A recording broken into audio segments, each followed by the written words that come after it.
Nossa marca é mudar pra você se ver melhor. Aqui na TV Assembleia.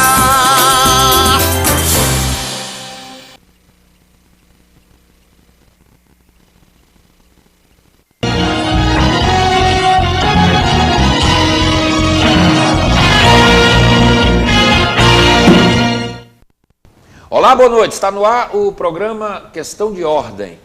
Numa sessão aqui da Assembleia Legislativa, no último dia 5 agora de julho, a deputada estadual Fernanda Pessoa, do Partido da República, ela manifestou, num discurso que fez no plenário da Assembleia, o seu apoio à luta por melhores condições de saúde e sobrevivência aos portadores das chamadas doenças raras.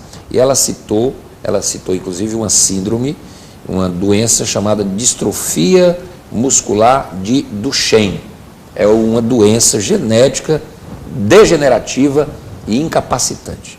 Segundo a deputada, geralmente o diagnóstico é tardio e a criança, que são as principais vítimas, ela vai apresentando regeneração aos poucos. Mas um diagnóstico precoce aumenta a qualidade de vida do paciente.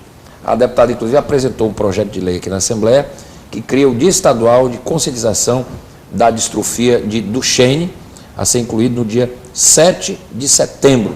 A deputada também anunciou esforços junto aos municípios cearenses para implementar a formação dos profissionais para a identificação precoce da patologia. Esse pronunciamento da deputada Fernanda, e dada a importância dele, levou a produção do Questão de Ordem a convidar ao programa, ele que é eu posso até dizer que ele é um colaborador do programa, ele vem sempre aqui colaborar, trazer a sua inteligência e seus conhecimentos para dividir com o nosso público. Ele está aqui comigo, médico, professor da Universidade Estadual do Ceará, o doutor André Pessoa, é o meu convidado hoje aqui do programa. Ele é graduado em Medicina, evidentemente, pela Universidade Federal do Ceará, turma de 99, fez residência médica em Neurologia Infantil, tem especialização em Neurogenética e está fazendo um doutorado no Departamento de Neurologia do Hospital das Clínicas da Faculdade de Medicina da USP, com ênfase em Neurogenética. Ele é médico neurologista infantil do Hospital Infantil Albert Sabin, é professor de práticas médicas em Neurologia Infantil da Universidade Estadual do Ceará, UES. Doutor André Pessoa, comigo a partir de agora no Questão de Ordem. Hoje vamos falar desse tema e também o doutor André, eu vou conversar um pouco com ele sobre pesquisas que ele tem feito na área da zika e da chikungunya, que é nós estamos envolvidos aí num problema sério com uma infestação de chikungunya em todo o estado do Ceará, inclusive aqui em Fortaleza e região metropolitana. Doutor André Pessoa, comigo a partir de agora. Doutor André, boa noite. Prazer tê-lo mais uma vez. Obrigado por ter vindo. Muito obrigado pelo convite e para poder participar e esclarecer para todos os telespectadores. Doutor, essa doença realmente é rara, eu confesso, e eu, como jornalista, a gente acompanha muita coisa, lê muita coisa, não conhecia essa doença, distrofia muscular de Duchenne. O que é essa distrofia? E ela atinge crianças, é isso? A distrofia muscular de Duchenne é uma doença neurogenética, porque ela é uma doença muscular e, por convenção, as doenças musculares degenerativas e de ordem genética são estudadas pelos neurologistas, porque a manifestação clínica, maior parte dos casos, é de fraqueza muscular ou de dor e câimbras. E a origem é no cérebro? Não, são doenças musculares, mas como a sintomatologia é eminentemente de fraqueza muscular, e o exame físico demonstra uma pessoa hipotônica, né, mais mole, com diminuição de reflexo, ela tem sido durante séculos estudada pelos neurologistas, né? Então a distrofia muscular de Duchenne, ela não é uma doença nova, ela foi descrita desde o século XIX, 1858, por um neurologista francês, né, Duchenne, que deu o nome, e ele identificou, né, indivíduos que tinham uma fraqueza progressiva. Então a distrofia muscular de Duchenne, ela está classificada como uma distrofia muscular progressiva, um grupo de doenças musculares em que existe uma destruição dos músculos e uma substituição por gordura e colágeno. E dentro dessas distrofias musculares, existem as congênitas, existem as que as crianças nascem com elas, existem as progressivas, né, que os indivíduos nascem sem problema, né, teoricamente, e posteriormente vão demonstrar sinais de fraqueza, dificuldade, quedas frequentes, que é muito comum, ou mesmo um atraso da aquisição dos marcos motores. Então, a distrofia muscular do Duchenne das distrofias musculares, é a mais comum. Ela acomete em torno de 1 para 3.500 meninos nascidos. Então, ela não... isso é uma média mundial. Por isso que ela é rara, né? Ela é considerada uma a cada 3.500 meninos. Aí, se você coloca, né, junto com o sexo o feminino, a prevalência diminui, né? Então, 1 para 12 mil, 1 para 10 mil. Mas ela dá mais em meninos? Ela é eminentemente uma doença de meninos, porque ela é o gene da distrofina. É o cromossomo X. Está no cromossomo X, e ele é uma doença ligada ao X recessivo, ou seja, os meninos têm o problema e as mulheres são portadoras. Mas não desenvolvem. Existem alguns casos, não é comum, de mulheres com Duchenne. Isso não é o clássico. O clássico realmente são de meninos e as mulheres seriam portadoras. Elas transmitiriam para os meninos a doença e transmitiriam para as filhas o fato de elas serem portadoras também, potencialmente portadoras. Os últimos estudos têm mostrado que a mulher que é heterozigota, ou seja, ela tem uma mutação, ela pode manifestar a distrofia, raramente, fala em torno de 20% dos casos só, mas ela pode ter só problema cardíaco, que é uma das características da distrofia muscular do Duchenne. Lembrar que o coração também tem um músculo, né, o miocárdio. Então, as mulheres podem manifestar... Aí tem um risco grave de morte por conta disso. Isso, e as mulheres podem manifestar uma miocardiopatia decorrente da mutação no gene da distrofina. Agora, doutor André, e como é que se identifica essa distrofia? O que é que o pai, a mãe, que sinais essa doença mostra?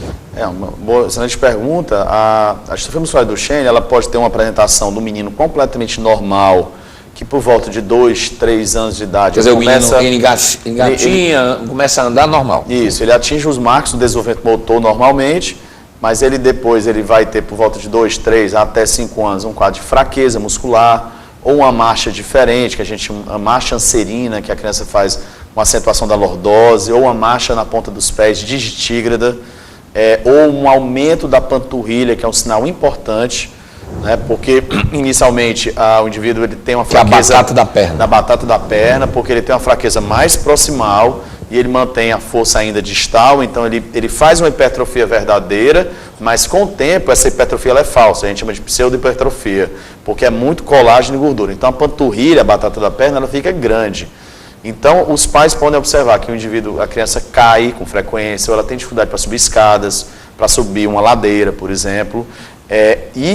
Mas existe também um grupo de pacientes que eles não têm esse período de normal. É um menino que tem um atraso motor, ele anda um pouco mais tarde, Quer dizer, quando ele vai jogar futebol, então, ele vai ter mais dificuldade em atividades físicas extenuantes.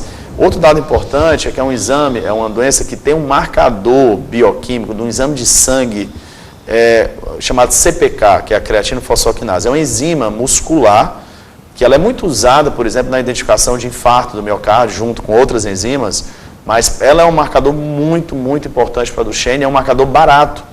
Então, antes mesmo do início dos sintomas, os indivíduos afetados eles já têm elevação da CPK. Então, acaba que essa enzima ela acaba sendo um marcador, de certa forma pode ser usado até como screening, para se dar um diagnóstico precoce.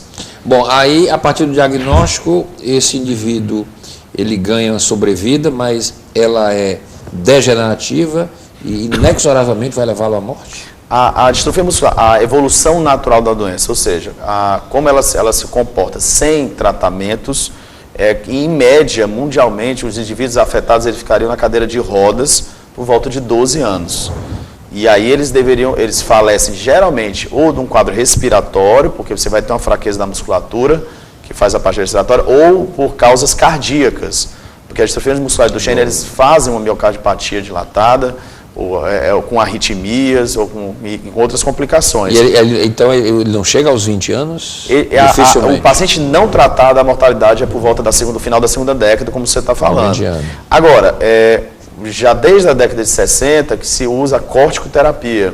Então existe uma medicação corticoide, alguns corticoides, no mundo mais usado hoje é o Deflazacort, que é uma medicação que ela aumenta a sobrevida, ela aumenta a funcionalidade, o tempo de função do músculo, e há uma melhora extraordinária da questão clínica do paciente, isso quando é iniciado precocemente. Então o paciente mantém a deambulação, ou seja, ele é capaz de andar por muito mais Agora, anos. o corticoide durante muito tempo também causa outra sequela. Isso, causa, importante também. O indivíduo que tem o uso a corticoterapia crônica, mas assim, isso tudo entrou como um consenso de se tratar, porque os benefícios superam os riscos.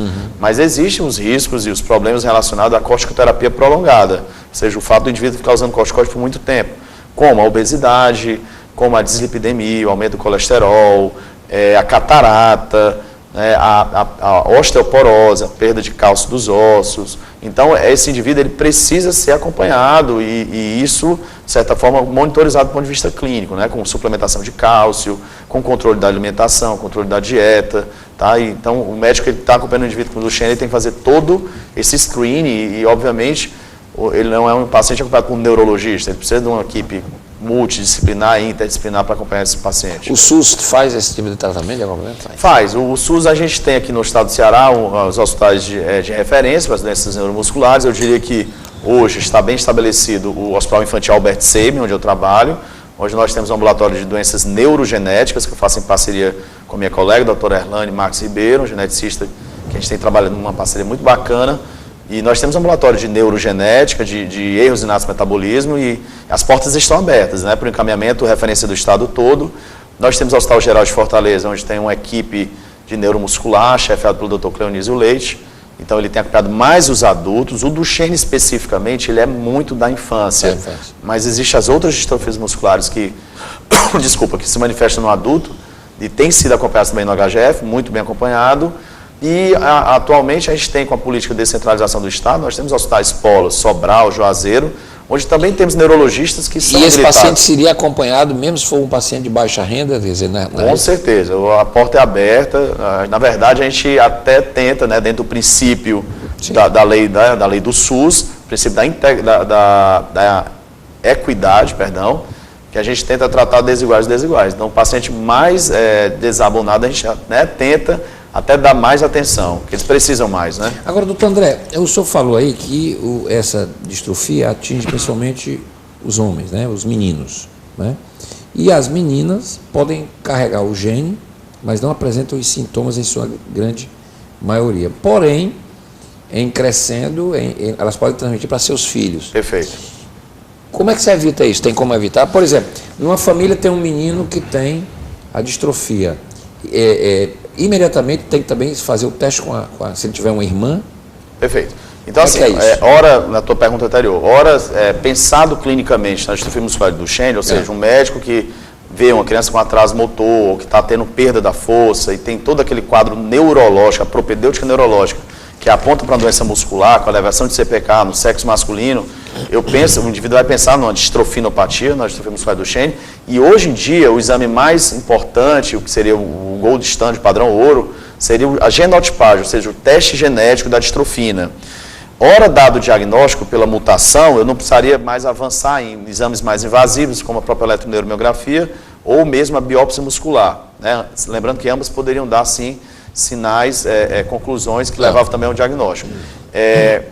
A mulher, então, dando o diagnóstico, eu tenho que saber se aquela mutação foi herdada da mãe ou se ela, que a gente chama de de novo, do latim de novo. Tem que fazer o teste da mãe. Então, seria interessante a genotipagem, a gente precisa, né, de geneticistas também que fazem o aconselhamento genético e vai ver se aquela mutação, a mãe é portadora da mutação. Muitas vezes a gente já tem história, sabe, Renata? Assim, ele pode herdar do avô, da avó? Não, ele vai ser herdado sempre pelo lado materno, né? Então vem da mãe, da por avó. Sua vez, né, vem da mãe dela, né? Então, assim, muitas vezes... pode ter passado para uma irmã. Um indivíduo que desenvolveu também pode ter uma irmã... Pode ter uma irmã portadora. Portadora, né? Pronto. E aí a gente... quando ela vai crescer e futuramente pode passar para Perfeito. o filho. E por isso que é importante a genotipagem, quando você fala de como se evitar, aí a gente fala um negócio chamado aconselhamento genético. Então a gente consegue identificar, você tem um caso índice, você tem um indivíduo afetado, você dá o diagnóstico e você pesquisa a mãe. A mãe é portadora da mutação? Sim. Se sim, você pode ampliar essa genotipagem para os filhos. Né? Se ela não tem, para por ali. Então é uma mutação de novo que aconteceu esporadicamente. Tendo a mãe a mutação ou eventualmente uma irmã tendo a mutação, hoje, com a tecnologia que nós temos, é possível se fazer um diagnóstico pré-implantacional. Então é possível você fazer, por exemplo, a fertilização in vitro e escolher aquele embrião que não tem a mutação para que se gere uma gestação. Tá? Então isso é possível hoje. Aí é possível, você evitaria... É possível hoje, sim. É possível ter um alto custo, infelizmente, sim, mas... não é acessível a todo mundo. Isso é um dado importante que a gente tem que passar. Muito bem. Pelo menos isso é possível, você fazer o corte dessa transmissão. Sim, pelo menos você tem um aconselhamento genético e a família pode se programar e decidir se ela quer ter o filho, se ela quer arriscar. O fato dela ser portadora, o menino teria 50% de chance, né, de sexo masculino de ter a distrofia e a menina 50% de chance de ser portadora, né? Então acaba sempre que o aconselhamento genético ele é provido, né, para os geneticistas, mas há sempre uma decisão familiar após as orientações do médico. Qual a importância de um dia estadual de conscientização, como está sendo proposto pela deputada Fernanda, na sua opinião? A Associação, né, de Neurologia tem uma sociedade, né, cearense? Existe alguma programação com o intuito de amplificar certo.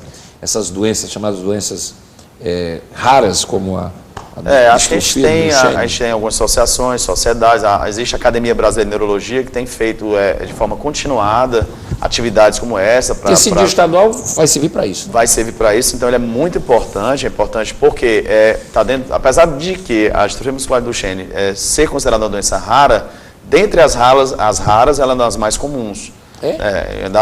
Das doenças musculares geneticamente determinadas, a distrofia muscular do Duchenne é a mais comum.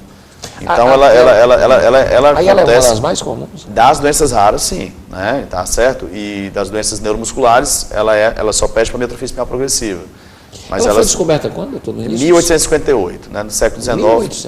Então a gente precisa caminhar um pouco mais. Então a importância de um dia como esse, né? Um dia de conscientização, como o próprio nome está falando, as pessoas, trazer ao conhecimento da sociedade de uma forma geral, porque aí você consegue beneficiar pais que podem identificar uma criança com atraso, conscientizar profissionais de saúde, profissionais de educação.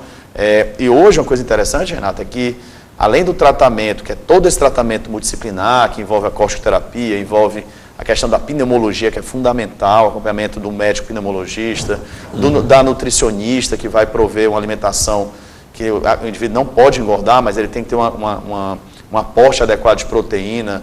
Ele precisa do oftalmologista em relação às complicações, ele precisa de uma gama do pediatra excelente, do geneticista que vai fazer o aconselhamento genético. Mas, assim, o que é importante também? Que hoje em dia nós temos possibilidades terapêuticas novas. Então, a gente não tem só a corticoterapia. A gente tem, após a genotipagem, o estudo genético do indivíduo, você consegue diferenciar que tipo de mutação o indivíduo tem, e para alguns tipos de mutação já existe um tratamento específico, de alto custo, né, mas que ainda não foi aprovado na Anvisa, mas pelo menos um deles, né, um está aprovado e o outro não, que você tem você pode ter uma possibilidade de você fazer o tratamento daquele paciente. Então, existem novas perspectivas doravante, né, para esses pacientes com a distrofia muscular do Duchenne, quando antigamente não tinha nada. Infelizmente, não é para todo tipo de mutação. Cura, né? Não, infelizmente não tem cura, né? Então, o tratamento ele tem como objetivo atenuar o quadro clínico do paciente. Doutor, o senhor já esteve aqui outras vezes, e a gente fez até um programa aqui sobre o autismo. Como é que estamos em relação às pessoas autistas? A Assembleia, inclusive, fez uma audiência pública, se criou uma política pública, né, para as escolas. E como é que estamos? Até a doutora... A Fernanda Cavalieri, que é a presidente, né, da Fortaleza Azul, da associação, né? Assim, a minha visão sobre o transtorno do espectro autista e as associações é que realmente tem se crescido o conhecimento. Que é um distúrbio neurológico, né? Um transtorno neurobiológico, né, geneticamente determinado, e você tem como dois pilares o déficit de comunicação social e o comportamento estereotipado, ou seja, indivíduos que têm dificuldade de comunicação social, que se divide em verbal e não verbal, e o comportamento previsível, ritualizado. Lembrando que quando a gente fala de espectro autista, você tem casos graves, que a gente chama de autismo clássico, casos moderados ou médios e casos leves. E que indivíduos com transtorno de espectro autista leve, ele pode ter uma funcionalidade muito alta, ele pode ser muito inteligente, ele pode ter habilidades acadêmicas elevadas, tá? Mas ele vai ter, nessa ponta do espectro, ele tenderá a ter uma dificuldade de comunicação, principalmente não verbal. É verdade. Eu já li isso, claro que ele é uma celebridade até. O jogador de futebol, o Messi, seria um quase autista? Existe isso? Sabe? Quase autista? Existe. Renato, assim, é possível você ter pessoas... E que desenvolveu essa habilidade toda no pessoas futebol? Com alto potencial, altas habilidades, com talentos, isso é completamente factível, até esperado nesse grupo de transtorno de espectro autista leve. Eu posso citar gênios da humanidade, como Alan Turing, né, que foi retratado aqui no filme da tradução do Jogo da Imitação, foi um matemático britânico que desvendou o código nazista da Segunda Guerra. Tem aquele filme. Que fez a máquina de Turing, que dizem que é o precursor do computador. Enfim, outros e outros e outros. Em relação ao jogador, primeiro é complicado a gente falar alguma coisa do ponto de vista ético. Eu acho um pouco difícil pela alta habilidade motora, que não é uma característica mesmo dos leves. Motora em jogos coletivos. Não estou dizendo que eles não sejam capazes. Mas aqui eu não estou para dar diagnóstico. Claro. Fala-se isso, eu particularmente acho que não. O senhor ouviu falar, né? Muito, mano. Doutor André, o senhor está fazendo pesquisa da chikungunya. Por que nós estamos no meio dessa... Eu posso dizer que a epidemia, o Ceará... Com certeza. O Ceará é recordista no caso. Fortaleza é uma capital que teve mais casos, né? Na verdade, eu comecei com a Zika, né? Por ser neurologista infantil. A Zika deu uma diminuída, a impressão? Realmente, os casos novos diminuíram muito, a gente não tem visto assim, nos últimos meses. Não é o mesmo mosquito? É o mesmo mosquito. O que se acha, né? Os epidemiologistas e os infectologistas têm pensado é que haveria uma resposta imune, né? Como a Zika ela é sintomática em torno de 20% só dos casos, a gente conhece muita gente que teve Zika, né, nos últimos 2 anos, acha-se que a grande parte da população já teve contato com o vírus. Então, desenvolver uma resposta imune. Então, provavelmente, essa seria a causa da diminuição de casos novos do próprio organismo de Zika congênita. As mulheres férteis estariam imunizadas. Ou já tiveram clinicamente ou não tiveram contato com o vírus, mas não desenvolveram sintomas. A gente acha que é isso, mas a gente continua com as pesquisas. Né? A gente tem feito lá no nosso Albert Seib Pesquisa, a gente tem acompanhado mais de 110 pacientes com Zika congênita e temos produzido artigos, já produzimos aí pelo menos 7 artigos, alguns de alto impacto, né, mundial. Temos feito pesquisas com órgãos de fora, com o próprio CDC dos Estados Unidos. E agora a gente está voltando também um pouco a atenção da gente, lá no Albert Seib, no Hospital São José. E também existe um grupo pesquisando no HGF, né, chefiado pela doutora Fernanda Maia. A gente tem pesquisado a manifestação neurológica, né? Eu, como neurologista, eu estudo a parte neurológica da chikungunya. E isso tem chamado muita atenção, né? Realmente é uma arbovirose que tem também, como a Zika, tem um alto tropismo pelo sistema nervoso, tanto central como periférico. Então, os indivíduos podem ter encefalites, que é como se fosse uma meningite, que há um quadro de... chikungunya, porque o que a gente ouvia falar é que ela machuca muito as dores, né? Ela tem um quadro clássico, né, de febre, um quadro articular, né, que seria o mais comum, né? Os velhos, ela maltrata demais. Sim, né, mas eu diria que talvez a parte mais grave, mais perigosa da chikungunya estaria relacionada com as manifestações neurológicas, que vão desde a encefalite, que é essa infecção do sistema nervoso central, que cursa com rebaixamento de nível de consciência, levando o indivíduo a coma, e alterações comportamentais, e crises epiléticas. Você pode ter alterações da substância branca, que lembram, por exemplo, uma esclerose múltipla, que é uma vertente chamada ADEN. Você pode ter alterações da medula, que a gente chama de mielite, problemas da raiz dos nervos e dos nervos, que a gente chama de Guillain-Barré. Então, realmente, tem mostrado muita coisa, né? Do ponto de vista neurológico. Estamos avaliando os casos no Seib, em parceria com o São José, né, com o Dr. Roberto Dias Leite, e existe um grupo que está estudando a manifestação neurológica no HGF em adultos. O caminho é a descoberta de uma vacina, né, para isso. Com certeza, essa é a medida mais eficaz, né? Evitar, porque depois a gente vai tratar da forma que nós sabemos, ter sequelas, né? Isso, tratar as encefalites como medicações que combatem o vírus, né, de uma forma geral, e, enfim, assim, são medidas muito mais paliativas do que outras coisas. O Guillain-Barré existe um tratamento bem estabelecido, com imunoglobulina, medicação cara, ou plasmaféres, e a gente tem feito o que é baseado em evidência, né? Mas as evidências em relação às manifestações da chikungunya precisam ser produzidas, e aí a gente está tomando esse protagonismo aqui, a medicina do Ceará, de tentar produzir conhecimento e trazer conhecimentos e experiência para o resto do mundo. A chikungunya, o diagnóstico tem que ser com 10 dias, né? É verdade isso? Eu vou ter que fazer o exame para identificação do vírus. É 10, 12 dias? Existe uma latência da sorologia, né? Do caso que você está falando, né? Mas na Zika, por exemplo, a gente teve muita dificuldade por conta da dificuldade que a gente teve em relação à sorologia, porque tinha muito reação cruzada e a gente não conseguia fazer. Hoje os kits estão melhores. Em relação à zika congênita, no começo a gente tentava muito fazer o PCR, que é um teste genético, mas a gente viu que a sensibilidade era baixa. Então a gente está tentando ainda dar diagnóstico através de sorologia, mesmo que seja no líquido. Ou seja, as pessoas no sintoma têm que procurar um médico, não é? Clínico. Acho que não, um clínico geral. Acho que a população está assim, a população médica, né? A comunidade médica, na verdade, está relativamente bem inteirada, né? Houve vários esforços por parte do Conselho Regional de Medicina, das associações, das sociedades médicas, de reumatologia, de infectologia, de neurologia, de pediatria, de difundir conhecimento para que os médicos possam tomar as condutas adequadas, né, em relação às arboviroses. Agora, doutor André, a deputada Fernanda, ela fez, no pronunciamento dela aqui na Assembleia, ela tomou uma providência interessante. Ela disse que esse movimento aqui da Assembleia e da Comissão de Saúde, e aquela, inclusive, está acionando, visa melhorar a formação dos profissionais que possam fazer a identificação, aí voltando já para a distrofia de Duchenne. Isso é problema no Ceará, por exemplo, no interior do Ceará? Existe a dificuldade de profissionais habilitados para fazer a identificação disso? Renato, está tudo em Fortaleza ainda? Essa dificuldade em relação ao diagnóstico de doenças raras não é daqui, isso é mundial. É mundial. Então, mesmo nos países do primeiro mundo, essa dificuldade existe. Pode dizer isso, que não é coisa nossa. Sim, por exemplo, dar um exemplo para você. É muito comum que em meninos pré-sintomáticos, antes que eles tenham os sintomas de fraqueza muscular, eles aumentem duas enzimas que são produzidas no fígado, mas também no músculo, chamadas as transaminases, TGO e TGP. Então, muitas vezes é verificado aquele aumento das transaminases e se leva a investigação da criança, por exemplo, um quadro de hepatite, uma hepatite autoimune. Exato, mas na verdade aquelas enzimas transaminases estão produzidas pelo músculo. Então, há um consenso da Academia Americana de Pediatria que todo menino que tem elevação em transaminase se faça uma CPK para se pensar em uma distrofia muscular de Duchenne. E também atraso do desenvolvimento, porque eu não falei aqui, a distrofia muscular de Duchenne ela pode cursar com deficiência intelectual também.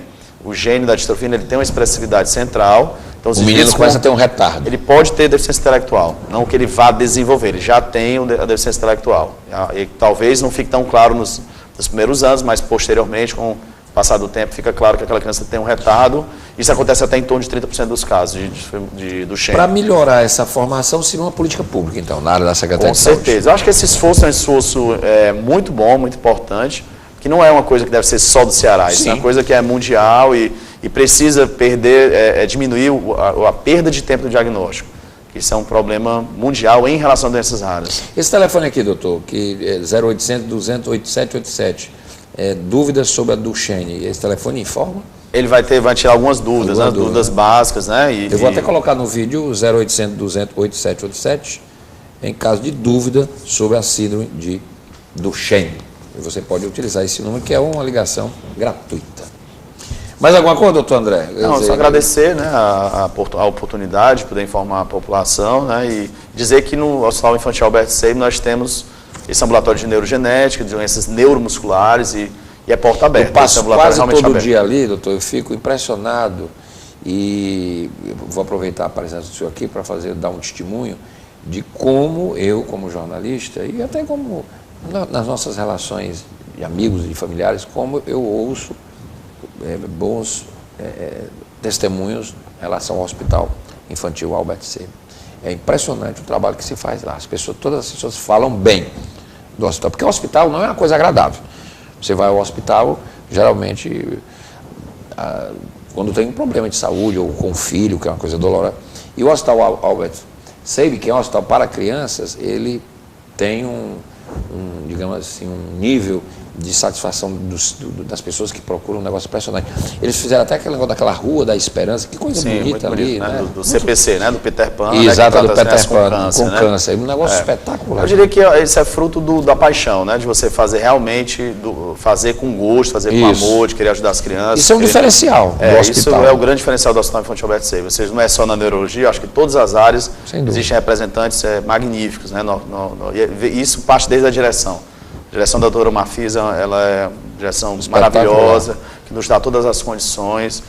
Aliás, a excelência do trabalho lá já vem de muito, né? Uma sequência de trabalho. Histórico, né? Isso não é de a hoje. Ana Maria. Ana Maria, eu me lembro bem, no tempo do Ciro Gomes, ainda do governo do Ciro. A história, eu estou falando do que eu vivi, da minha experiência. Eu sei que eu sou automaticamente sendo injusto com as gestões anteriores, como com os colegas anteriores. Eu trabalho falei bem antes, a doutora Ana Maria, certeza. Eu já a entrevistei e o trabalho ali já era uma referência, eu me lembro, um grande investimento que se fez na época do governador Ciro Gomes, naquele hospital. Sim, e aí houve, né, depois agora com o Cid Gomes. Não, e aí a sequência que vem de lá para cá, há uma política continuada, isso é importante. Isso é importante. Eu acho que a gente tem que, fora política à parte, a gente tem que elogiar quando a coisa é bem feita. Então, sem dúvida. Realmente, eu diria até que os hospitais do Estado, né, apesar de que a gente vive uma crise de saúde que é nacional, não é no estadual, mas eu diria que... O Ceará teve uma preocupação com eu acho que a gente tem ilhas, né, a gente tem o Oasa, aqui o Hospital Infantil Albert Sabin, o Hospital Geral de Fortaleza, o Hospital Geral César Carlos, o Hospital de Messejana, o Hospital Mental de Messejana. A maternidade, o Hospital Walter Cantillo, que é... Sim, porque aí já é da esfera federal, né? Mas eu diria, falando que eu trabalho na estadual, eu posso falar isso tranquilamente, eu vejo os esforços, óbvio que não é perfeito, mas a gente está dentro de um contexto nacional, né? Verdade. Eu acho que melhorou bastante a própria descentralização da saúde. Você tem Sobral como um polo, Juazeiro. Né? Um polo muito mais bem estabelecido. Eu estive dando uma aula no hospital de Juazeiro, também é um hospital belíssimo, com excelentes muito profissionais. Exatamente. Doutor André, muito obrigado mais uma vez. Obrigado. Sempre muito bom quando o senhor vem aqui trazendo explicações interessantes para dividir com o nosso público. E é por isso que eu disse aqui na abertura, o doutor André, eu posso considerar um colaborador do Questão de Ordem. Muito obrigado. Muito obrigado. Obrigado por ter vindo. Doutor André Pessoa, que é médico, neurologista e ele é professor da Universidade Estadual do Ceará e médico neurologista do Hospital Infantil Albert Sabin, hoje aqui comigo. Questão de Ordem fica por aqui, a gente volta amanhã. Até lá.